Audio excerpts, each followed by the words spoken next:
Have you ever thought about buying new construction or possibly developing new properties yourself? If so, this episode is going to dive into everything you need to know about working with builders. Now, this is actually something that I just started exploring myself.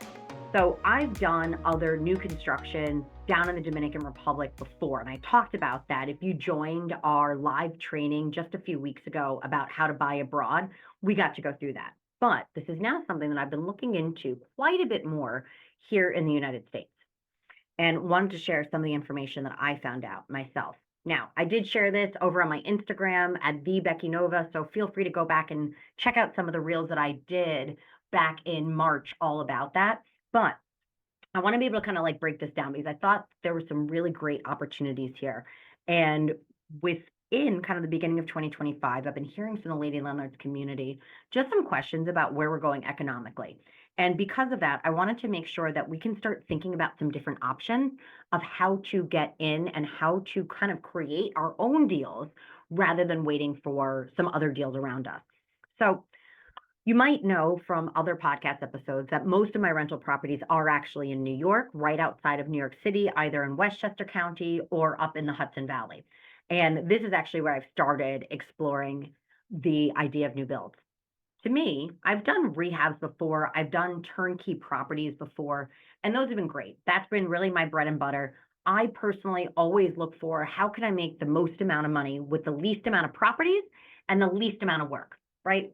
So for me, if I can still find great deals on the MLS or through turnkey properties, and I've done things that are off market before, I'm going to pick those things up, right? Path of least resistance is just the way that I personally like to work, especially when I was still working full time and was doing real estate investing kind of as my side hustle. I needed to be able to keep my time down. I needed to keep my hours down because I was still having that full time job and other things in my life where I couldn't fully focus on real estate investing. But now that I am a full-time real estate investor, now that economy has shifted, I'm always looking for other opportunities.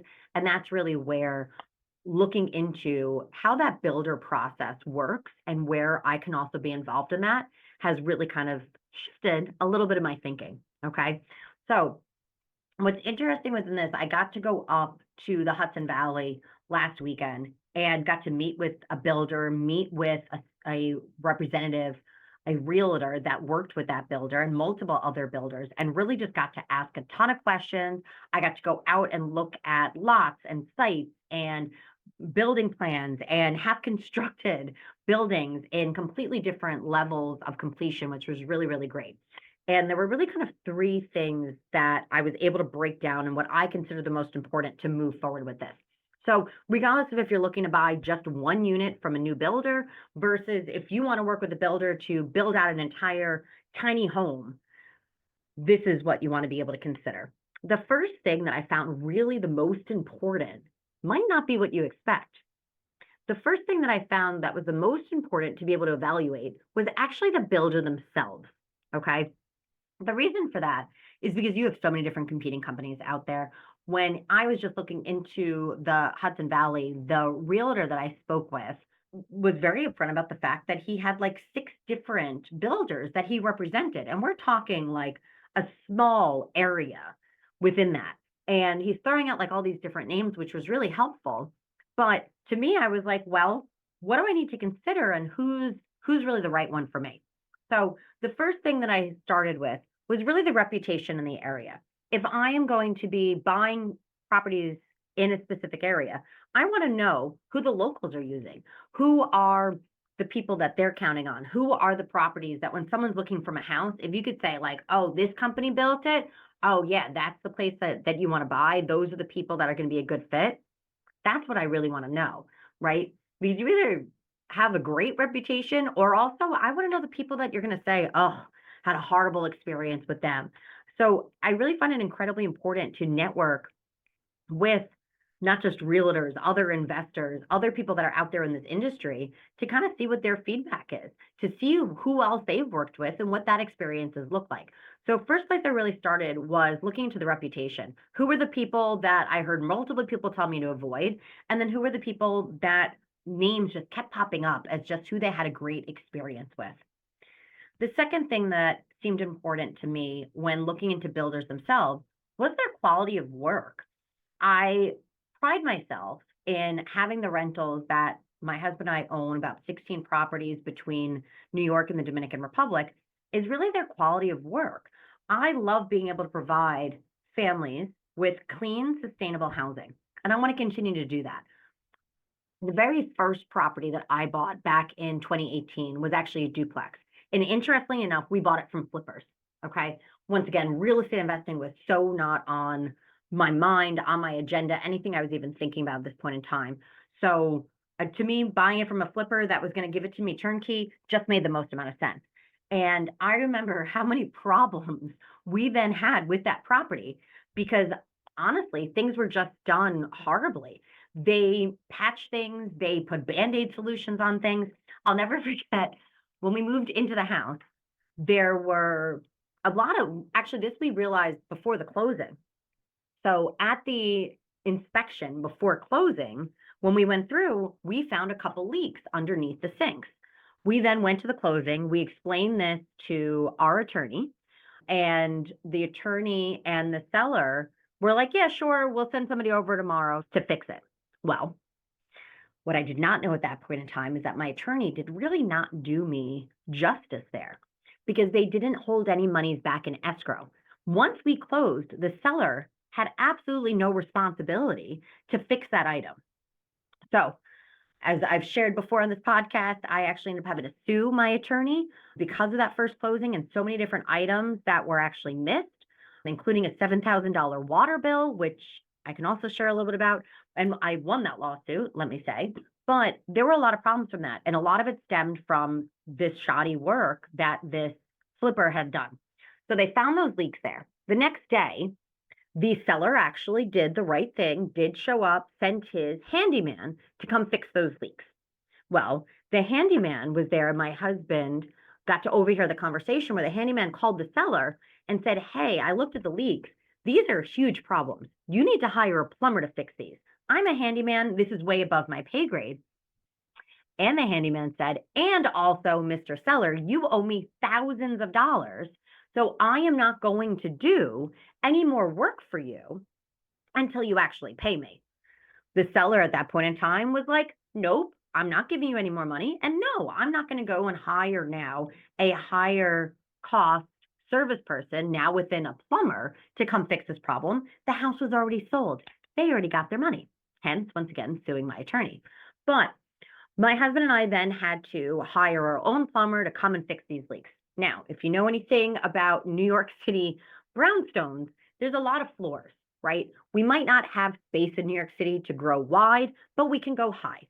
So we ended up finding out that there was these leaks and this clog through 4 flights of this property in New York.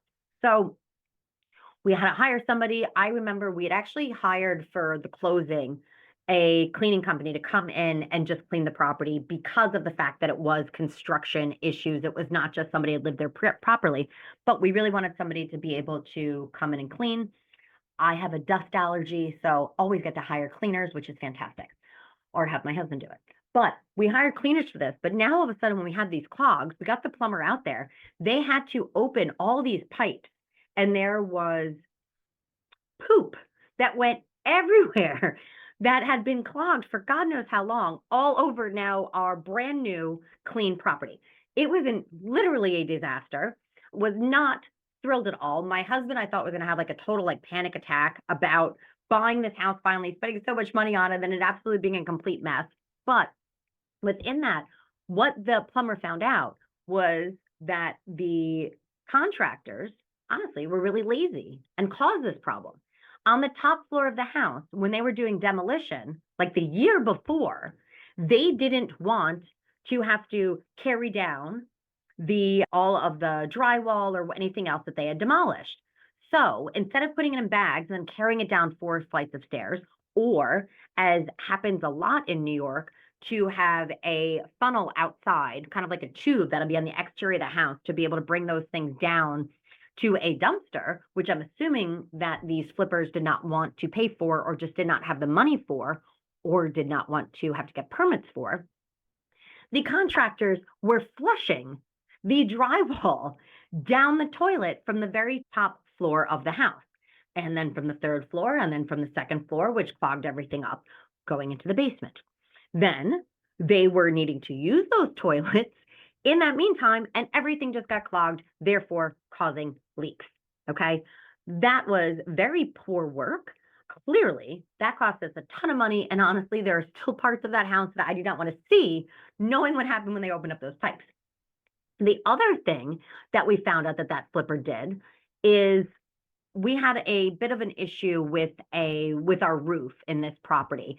There was odd like roof access in the middle of the ceiling. So picture almost like a skylight, but it was actually just covered, right? There was no window there. Well, that space was not sealed properly, so there was water kind of like leaking in from that. And then also a little bit farther back in the house where there was the top floor bathroom. So we had the roofer there. My husband was up there. My husband is a very tall man, especially compared to the roofer that we had at that point in time. And they noticed that there was a little bit of kind of a trap kind of door in the top of the bathroom. Same thing as what we saw in the hallway going up to the roof. So they said, okay, well, this is probably another problem that it is not sealed properly. Maybe they were going to put a vent in or a fan in the bathroom and yet chose not to, and they just did not seal that space correctly. So my husband goes, lifts up that space in the ceiling and gets covered in sludge. The reason for that is because the sellers knew that there was a leak coming in that space in the bathroom from the roof. So they put a bucket there. And over the years, this bucket was slowly collecting the water, turning into sludge and whatever else in that. And then now when my husband went to open it, because the bucket was overflowing, which then was leaking the water into the bathroom of our tenants, when my husband went and opened that, he knocked the bucket down, and now all that sludge and all that water that had been collecting for who knows how long completely covered my husband. Okay. So quality of work is incredibly important. Those are flippers that I would not buy another house from. There were still, I'm not even going to go into this, otherwise this episode will be way too long, but we kept finding things. They never finished a backsplash. They didn't put the grouting on it. There was just things that were just all over that they missed. They didn't insulate pipes. So when we moved in, things were freezing. Huge disasters at the beginning that we luckily were able to fix. But if we had checked the quality of work, and once again, this was a flipper, not necessarily a builder of new construction, but understanding the quality of work and what they're known for is going to be incredibly important. Lastly, something to consider with working with new builders is to get the track record of them actually getting things done. Contractors, the first thing you always think of, and I'm sure when I say that word, some of you even cringe, because you're starting to think of a situation where either you had a contractor that did horrible work, went way over budget, took way too long to actually finish things, maybe wasn't even able to finish things and left you hanging with half a project. When thinking about new builds, it's incredibly important to think about, can this person actually get the job done? And I talked about this a lot during that buying property overseas webinar that I did in Lady Landlords a few weeks ago. But it's just as important even here in the States to make sure that if you're checking your numbers and understanding when you're going to be able to get something rented out, when you're going to be able to sell it, whatever that looks like, that you understand when things are actually going to get done. I can understand a little bit of a delay. I can understand things coming up. But what is their percentage of completion on time? If it's not on time, then how long after does it usually take?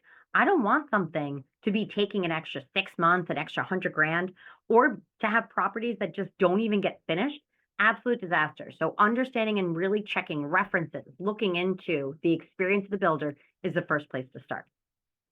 Second thing that I got to learn about that was actually new to me was all about the lots where these builders actually develop their properties. Now, I was fortunate enough to be on my city's planning board for quite a few years. And I got to say, if you can ever get involved in being on your zoning board, your planning board, or even just attending your quality of life meetings or your city council meetings, I highly recommend you do it because you'll start to learn a lot about this process. So if you want to go this direction of either working with builders or developing your own space or your own developments, I highly recommend you get plugged into those resources and even become a board member like I did, just so you get an idea, not just the connections that are amazing and the networking, but also understanding what that process is going to look like, is going to help with costs and timelines and all that. But With lots, it was really interesting to see how do they actually source the lots. Not all the time do the builders own the lots. The One of the people that I actually went out with to go look at some new construction, the realtor went out and bought the lots, and then they had their own deal with different builders to then develop the said lots. And then they had, I don't know what the agreement was, but they then had an agreement on how then profits were really split. But it was the realtor that actually owned the lots. They own the land. I thought that was incredibly intriguing. So there's a lot of different ways to have that work. Usually other builders that I have spoken to or other developers, they usually own the land. So there's a ton of different ways to be able to make that work. But really understand who are the players involved in this. Now you went and you actually checked the reputation of the builder, but who are the other people that are involved in this? Now, if all of a sudden there's a problem with the person that owns the land, that's going to impact the builder, which therefore is going to impact you. So you want to make sure that you really understand who else is involved with it. Also, you want to think about the availability and the options. I went out, was able to look at a bunch of different options of lots over this past weekend. And I got to be honest, none of those lots actually worked with what I was looking for. Because of that, well, then we got nothing for you. If we don't have the lot, who cares if the property is right? Who cares if we can build you exactly what you're looking for and your numbers work? If the lot doesn't work, then why does any of it, all of it matter? So I got to a spot where then I had to kind of go back and say, like, unfortunately, we can't move forward with this deal. And the reason for that was because they didn't have a lot that worked for me. So clearly, upsetting, not being able to move forward with the deal. I'm not happy about this. Realtor's not happy about this. Builder's not happy about this. But then when my question was, well, hey, if you can find me the lot that I'm looking for, and I gave very clear parameters of what lot it is that I'm looking for, but then they can't even guarantee when that's going to happen, right? So there's nothing that they're saying like, okay, great, because the builder that I was talking to, they didn't source their own lots. So if I did find a builder then that sourced their own lots, it'd be much easier and I could probably move a little bit faster with what my lot options would look like. But this specific builder that I was talking to, they sourced their lots and were dependent on somebody else to bring them those lots. Therefore, I couldn't move forward. That was it, end of conversation. So you really want to make sure that you understand that part of the process. Within that, you also want to start thinking about what exactly do you want to be able to build on that space? What is going to be important in that lot? So that goes down to what is the market looking like? How many bedrooms, how many baths, how many square footage, any other types of amenities? What are those different things that you're going to need to be able to put on that lot to really attract the right type of renter or whatever else you plan on doing with that specific space? So do make sure you understand your options. What's really cool with new builds is you can kind of design anything you want in any way. You can say, hey, this market's really well known for 2 bedrooms. So that's really what I want. Hey, I know that there's a lack of 3 bedrooms, 2 baths in this area. Hey, I want to be able to build in duplexes. Hey, I want to build tiny homes. Whatever it may be, you have those options there. But you have to understand what you can build on the space, and you have to understand where that land is actually coming from. The other thing with that is then timeline.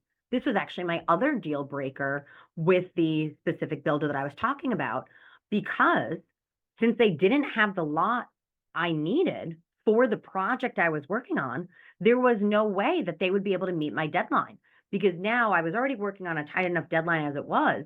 But now if we didn't even have the lot, we can't even start step 1. We're literally over here at ground zero. That was something that completely changed the availability to do that deal. So make sure you understand all the different players, all the different steps in the process, so you can decide if the timeline, if the availability, if the options are going to work for you. The last thing here you need to be able to consider, and this you should be talking about and considering if it's new builds or old construction, whatever it may be, always know your numbers, okay?